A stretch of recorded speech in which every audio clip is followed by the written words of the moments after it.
You tapped your card today, and it worked in about a second. Here's the strange part. To approve that payment, your bank needed to know exactly what time it was. Not roughly, exactly. And the clock it trusted to tell it, that clock is in space. When I say GPS, you picture a map, the blue dot. Directions to somewhere you've never been. That's what we all think GPS is for. And that's the part that's wrong. Navigation is almost a side effect. The satellites aren't broadcasting your position. They can't. They have no idea you exist. What they're actually broadcasting is the time. Each satellite carries an atomic clock, accurate to billionths of a second, and does one job forever, shout out the current time, over and over for anyone below to hear. Your phone listens to several of those shouts at once, and works out the tiny differences in when they arrived. That difference is distance. That's how it finds you. GPS doesn't tell you where you are. It tells you when you are, and lets you do the maths, which sounds like a lovely piece of trivia, until you find out who else is listening.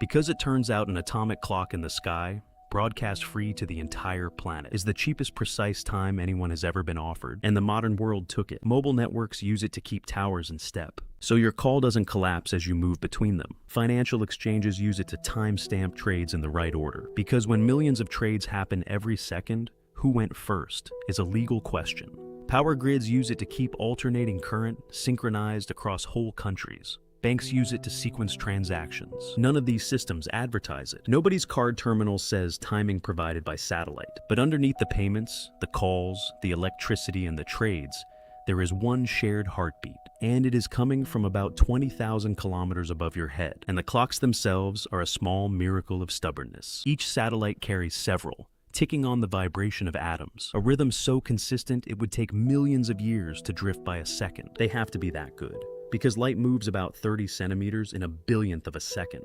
A clock that's off by a millionth of a second puts your blue dot 300 meters from where you're standing. There's a beautiful detail buried in here. Because those satellites are moving fast and sitting further out of Earth's gravity, their clocks genuinely run at a slightly different rate to ours.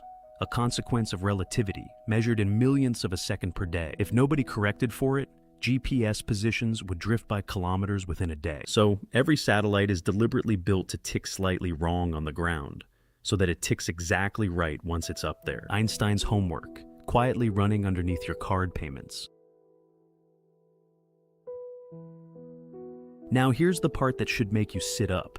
That signal is astonishingly weak. By the time it reaches the ground, the power arriving from a GPS satellite is comparable to seeing a single dim light bulb from thousands of kilometers away. It's below the background noise. Your phone only hears it because it knows exactly what pattern to listen for.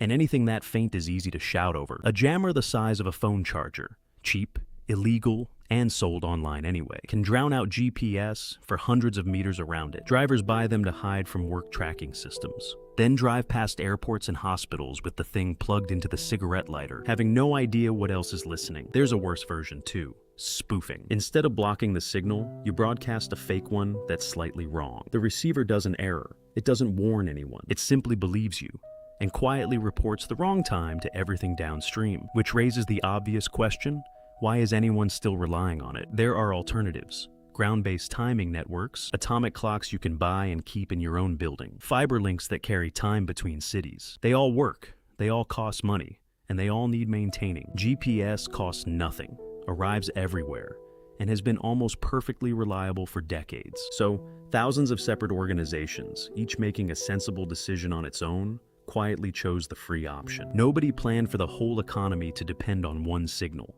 It just became the cheapest answer to a small question, 10,000 times over.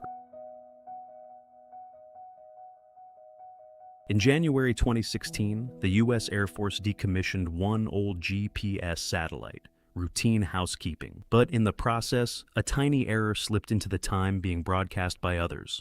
13 millionths of a second, 13 microseconds, a rounding error to you and me. Around the world, equipment started failing. Some radio broadcasters went off air. Telecommunications kit threw alarms. Digital systems that had quietly trusted GPS time for years began rejecting data as invalid because 13 microseconds was enough to make it look wrong. Engineers spent hours chasing faults in their own equipment before anyone realized the problem wasn't on Earth at all. Nothing exploded, but an error smaller than a blink rippled through infrastructure on every continent, and that was an accident. lasting hours, at a scale nobody chose. So, let's do the version that isn't an accident. Let's do your Tuesday. Jamming knocks out GPS timing across your city for an afternoon. Nothing dramatic happens at first. These systems have backup clocks that can hold accurate time on their own for a while. Then they start to drift. Card terminals begin declining perfectly good payments because the timestamps no longer agree. Mobile coverage frays at the edges between towers. Some cash machines stop dispensing. You're standing in a shop with money in your account. A working card, a working bank, and a working shop. And the payment fails anyway, because two computers can't agree on what time it is. And nobody in that shop, including the staff, will ever find out that the reason was a satellite.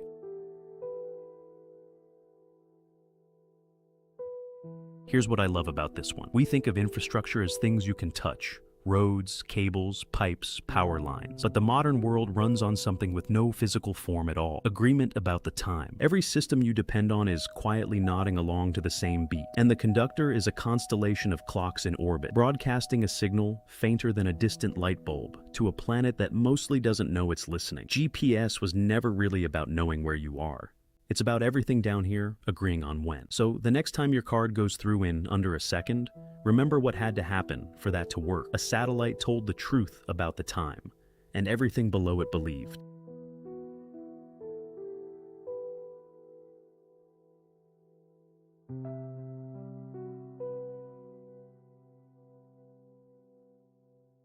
If you enjoyed this, hit subscribe.